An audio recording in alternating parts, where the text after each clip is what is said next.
Hai teman-teman, sebelum kita masuk ke ceritanya, Miranti mau ingetin lagi nih. Jangan lupa, abis nonton cerita Miranti, kalian langsung ya nonton video-video menarik dari channel Esta Ramadhani. Di sana, kalian bisa nonton beragam kisah nyata dari dunia kriminal, kisah-kisah horor, sejarah, dan juga alur cerita film. Lengkap banget ya. Semua kisah-kisah tersebut disampaikan dengan bagus banget, sehingga mudah untuk kita pahami. Pokoknya, channel ini tuh keren banget. Jadi, abis dari sini, langsung ya kunjungi dan juga subscribe channel Esta Ramadhani. Untuk linknya, udah Miranti tempel di kotak deskripsi. Terima kasih.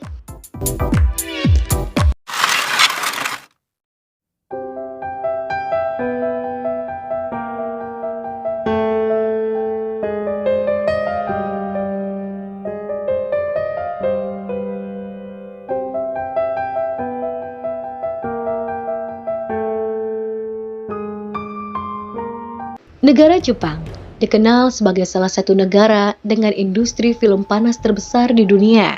Legalnya konten-konten dewasa di Jepang untuk dapat memproduksi, menjual, dan menyebarluaskan hal tersebut disebabkan karena sejak dahulu kala masyarakat Jepang sudah terbiasa dengan hal tersebut. Di negara itu, industri film panas dilegalkan dengan alasan untuk menekankan tindak kejahatan seksual. Selain hukuman yang sangat berat untuk kasus pelecehan seksual sendiri, dalam tradisi masyarakat Jepang, orang yang melakukan itu dianggap gila. Uniknya, orang-orang Jepang juga tidak memandang rendah setiap artis dari film biru itu, dikarenakan pekerjaan tersebut dianggap bukanlah hal yang tabu. Justru, praktik-praktik prostitusilah yang dianggap rendah dan pemerintah Jepang melarang tempat-tempat prostitusi ini. Pada tahun 2014, Jepang meluncurkan undang-undang pornografi anak, salah satunya melarang anak-anak di bawah umur untuk memiliki konten dewasa.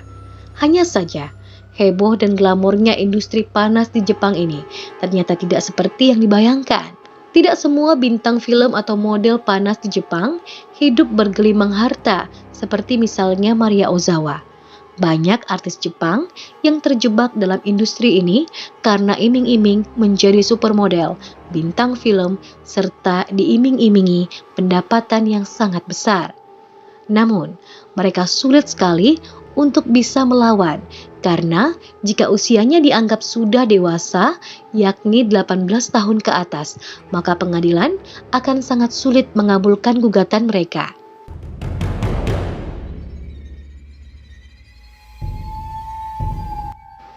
Saki Kozai, seorang bintang film panas yang telah meninggalkan profesinya itu, mengaku awalnya ia mendapat tawaran kerja setelah ia mendapatkan juara sebagai model pramuka di sebuah kota. Saki yang kala itu berusia 24 tahun pun berangkat ke Tokyo karena tawaran pekerjaan tersebut. Lalu ia menandatangani kontrak dengan sebuah agen model. Hari pertama bekerja, Saki langsung disuruh tampil tanpa busana dan berhubungan dewasa di depan kamera. Saki mengatakan bahwa kala itu ia tak bisa tampil tanpa busana. Semua bisa ia lakukan sambil menangis karena ia merasa tertekan. Saki juga melanjutkan bahwa ada sekitar 20 orang di sekitarnya yang menunggu. Tidak ada wanita yang bisa mengatakan tidak ketika mereka dikelilingi sejumlah pria dan memaksanya melakukan adegan dewasa. Pada saat ini, Saki telah berusia 30 tahun. Ia akhirnya menyatakan berhenti karena sudah lelah melakukan ribuan kali beradegan dewasa pada film biru itu. Sisi gelap industri hiburan dewasa Jepang memang jarang dibahas, termasuk hak-hak mereka yang bekerja di dalamnya. Namun, tentu saja mereka sulit mengeluhkan hal itu secara hukum karena mereka dibayar per jam. Untuk bintang baru, hanya dibayar senilai 750 yen atau sekitar 94.000 per jam, bukan per produksi. Untuk satu adegan film bisa butuh 5 hingga 8 jam lamanya.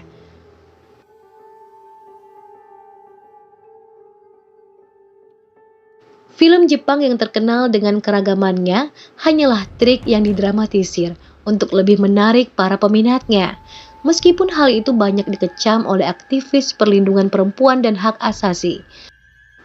Banyak yang menggugat perlakuan tidak adil terhadap para bintang film biru itu, termasuk dalam hal untuk melakukan adegan brutal. Tetapi semua itu gagal. Satu-satunya kasus gugatan pemeran film panas di Jepang yang berhasil terjadi, yakni pada bulan Juni di tahun 2021 yang lalu, terkait tuduhan terhadap agen yang memaksa seseorang untuk tampil di lebih dari 100 video panas. Sedikitnya, 3 orang berhasil ditangkap atas kasus itu, dan Asosiasi Perfilman di Jepang telah meminta maaf. Namun, perusahaan hanya diwajibkan untuk membayar ganti rugi sebesar 240.000 yen atau sekitar 300 juta rupiah. Sebuah investigasi yang dilakukan oleh AFP, yakni sebuah kantor berita global terkemuka, mereka menyebutkan bahwa banyak artis yang telah tertipu oleh para agensi. Industri film panas di Jepang sangat rapi. Mereka bekerja seperti intelijen. Mereka memburu sejumlah perempuan muda yang mengalami masalah di seluruh daerah, umumnya masalah keuangan. Para kaki tangan agen tersebut kemudian memperkenalkan diri dan mengajak para wanita itu makan-makan serta membelikan sejumlah barang. Bukan hanya itu saja, bila wanita-wanita malang tersebut memiliki hutang, maka akan segera mereka lunasi. Setelah itu, bisa diduga perempuan tersebut masuk perangkap para agen. Wanita lainnya yang berusia 26 tahun yang telah diwawancarai juga oleh AFP mengaku tertipu karena sebuah agen telah berjanji untuk membantunya menjadi seorang penyanyi.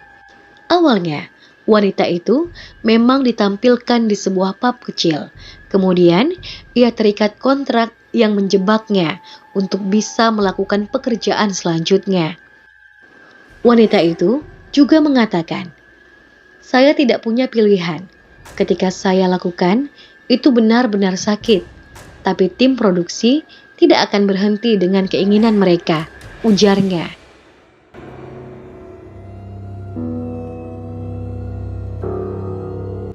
Sebuah LSM di Jepang, yakni Lighthouse, sangat aktif mendesak pemerintah untuk menghentikan praktik-praktik agensi yang menjurus pada perdagangan manusia itu.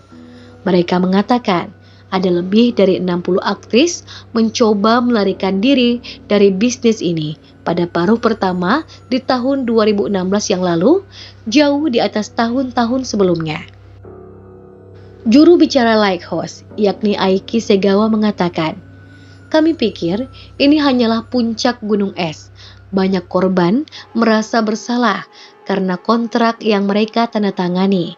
Kebanyakan dari mereka adalah wanita muda berusia 18 hingga 25 tahun. Diketahui, para wanita ini hanya sedikit pengetahuan tentang hukum dan sangat sulit untuk membuktikan di pengadilan." Sebuah organisasi hak asasi Jepang menyebutkan seorang wanita sampai melakukan operasi plastik berulang kali hanya untuk lari dari masa lalunya, sehingga ia tidak malu. Diketahui bahwa ada seorang wanita yang juga memohon kepada sebuah LSM agar distribusi film yang diperankan olehnya tidak diedarkan lagi. LSM itu pun berusaha untuk membantu sang wanita dan berencana untuk menyewa pengacara guna membantu agar distribusi film panas yang diperankan wanita tadi di-stop dan tidak lagi diedarkan. Namun, sebelum itu terwujud, sang wanita yang meminta pertolongan tadi telah mengakhiri hidupnya sendiri. Diduga, hal tersebut dilakukannya karena mengalami depresi. Seorang mantan bintang film panas, yakni Mariko Kawana, yang kini menjalani hidupnya sebagai penulis novel, ikut aktif untuk dapat melindungi hak-hak pekerja di industri panas ini. Ia bergabung dengan sejumlah aktivis hak asasi agar pemerintah menerapkan aturan yang lebih tegas terhadap transparansi kontrak. Termasuk diantaranya, setiap kontrak harus melibatkan pengacara agar hak-hak aktris tidak diabaikan. Di balik sisi gelap industri film panas di Jepang, ada juga seorang wanita cantik yang juga menjadi bintangnya. Ia bernama Riri Hoshio, lahir pada tahun 1991 di Miyagi, Jepang. Diketahui, Riri telah bergabung dengan industri ini pada tahun 2013 yang lalu. Ia secara bertahap membangun karirnya di industri tersebut. Namun, setelah itu, ia terus berganti manajemen perusahaan. Sedari tahun 2013 hingga bulan Mei tahun 2017, Riri Hoshio telah berganti 3 perusahaan. Pada bulan September di tahun 2017, wanita cantik itu tiba-tiba melakukan tindakan untuk mengakhiri hidupnya sendiri. Tapi, syukurlah nyawanya bisa diselamatkan. Diketahui, pada saat itu, Riri sedang memiliki masalah dengan manajemen perusahaannya. Ia nyatanya telah ditipu dengan sejumlah uang dan mengalami kekerasan seksual. Bahkan karena penyalahgunaan waktu secara fisik, aktris muda itu pun kehilangan kesuburannya. Saat itu, Riri hendak pensiun. Tetapi setelah mencapai kesepakatan dengan perusahaan lamanya, dia kembali bekerja. Padahal wanita cantik itu baru saja mengumumkan bahwa ia istirahat 2-3 bulan dari dunia akting tersebut. Semuanya mengira akan baik-baik saja dari sini. Tetapi pada bulan Oktober di tahun 2018, dia dikabarkan terinfeksi virus HIV setelah menjalani beberapa kali syuting film dewasa. Untuk membuktikan dirinya tidak bersalah, Riri pun lalu mengirimkan hasil tes ke media untuk meredam desas-desus yang telah beredar kala itu.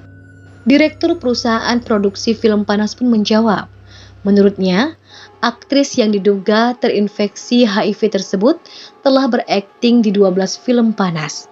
Selama pembuatan film itu, wanita tersebut beserta lawan mainnya semua menggunakan langkah-langkah keamanan untuk menghilangkan kemungkinan infeksi. Setelah berhasil mengatasi skandal tersebut dan terbukti tidak terinfeksi virus HIV, Riri pun kemudian kembali ke industri panas itu dan mengganti nama panggungnya. Namun kali ini, ia terjerat masalah lain. Ternyata, ia diketahui menderita penyakit kanker ganas yang dikenal mematikan, yakni kanker serviks. Menurut Profesor Dr. Nila Juwita Muluk SPMK yang merupakan Ketua Umum Yayasan Kanker Indonesia atau YKI mengatakan bahwa tidak semua penyakit kanker bisa diketahui secara pasti penyebabnya. Tapi untuk kasus kanker serviks ini memang telah diketahui disebabkan oleh HPV yang sebagian besar telah disebabkan oleh penularan seksual. Menurut Profesor Nila, virus HPV ini memang mudah menular melalui kontak kulit kelamin dan hubungan seksual. Oleh karena itu, orang yang sering gonta-ganti pasangan sangat beresiko besar mengalami kanker serviks ini. Dalam kasus ini, Riri yang merupakan bintang film panas tentunya sangat beresiko terkena jenis kanker ganas yang satu ini. Lalu, bagaimanakah hasil pemeriksaan kesehatan Riri selanjutnya? Diketahui, pada bulan Juni tahun 2019 yang lalu, Riri pun menerima hasil dari pemeriksaan kanker serviksnya dan hasil tersebut menyatakan bahwa sel kanker itu telah menyebar. Setelah berdiskusi dengan dokter pada bulan Juli tahun 2019, kemudian Riri pun menjalani operasi. Meski memiliki penyakit berbahaya, aktris muda ini mengatakan bahwa selama tubuhnya pulih dan penonton mau menerimanya, dia akan terus bekerja di industri panas tersebut. Perlu kita ketahui bahwa kanker serviks atau kanker leher rahim adalah salah satu jenis kanker yang paling sering terjadi pada wanita. Berdasarkan penelitian pada tahun 2020, ada lebih dari 600.000 kasus kanker serviks dengan 342.000 kematian di seluruh dunia. Di Indonesia sendiri, kanker serviks ini menempati peringkat kedua setelah kanker payudara sebagai jenis kanker yang paling banyak terjadi dari seluruh kasus kanker pada tahun 2020. Tercatat, ada lebih dari 36.000 kasus dan 21.000 kematian akibat kanker ini. Nah, teman-teman, gimana nih pendapat kalian mengenai peristiwa yang baru saja Miranti sampaikan? Jangan lupa ya, tuliskan seluruh pendapat kalian di kolom komentar.